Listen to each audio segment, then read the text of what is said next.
I hate that arrogant doctor until surrogacy made him a single dad. I'm not carrying your baby, so you can ignore it like you ignored me. Those were the first words I spat at Dr. Marcus Hale the moment I walked into his office, and the last I expected to haunt me for the next 9 months. When I signed the contract, I told myself it was just business. I needed the money. He needed a womb. Simple. But nothing is ever simple when it comes to Marcus. He's the kind of man who wears perfection like a tailored suit.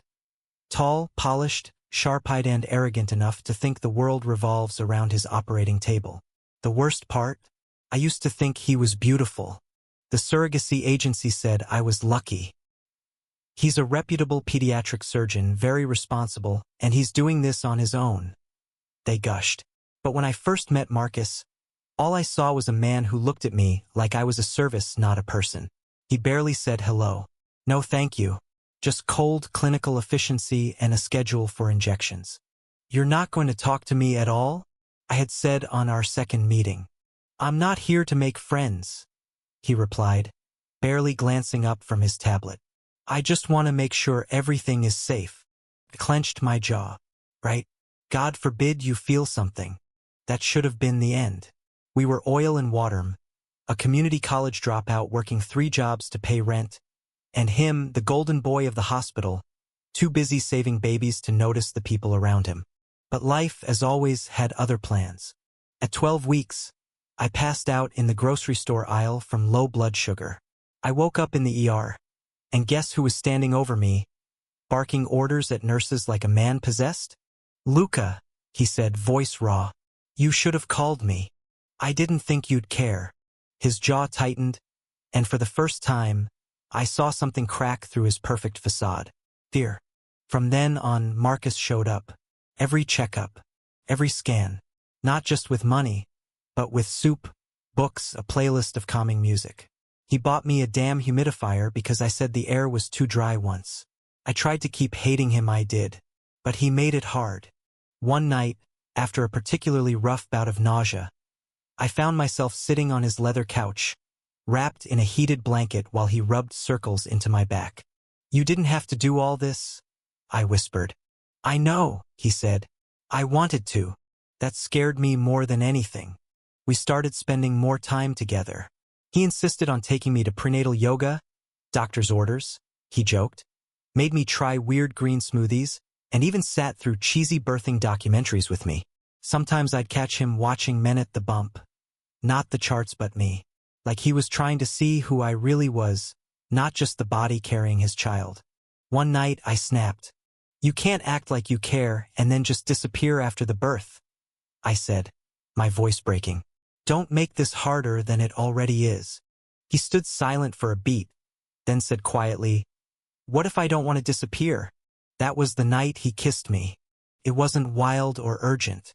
It was hesitant, full of questions neither of us dared ask. I should have pulled away, but I didn't. Of course, nothing stays perfect. 30 weeks, complications hit. The baby's heartbeat dropped. I was rushed into emergency care. I barely remember the chaos. Just Marcus's voice frantic, begging, promising everything would be okay. When I woke up, my stomach felt lighter. I was alone. Tears stung my eyes. Did we lose her? A nurse smiled. She's okay. 7 weeks early, but strong. And Marcus?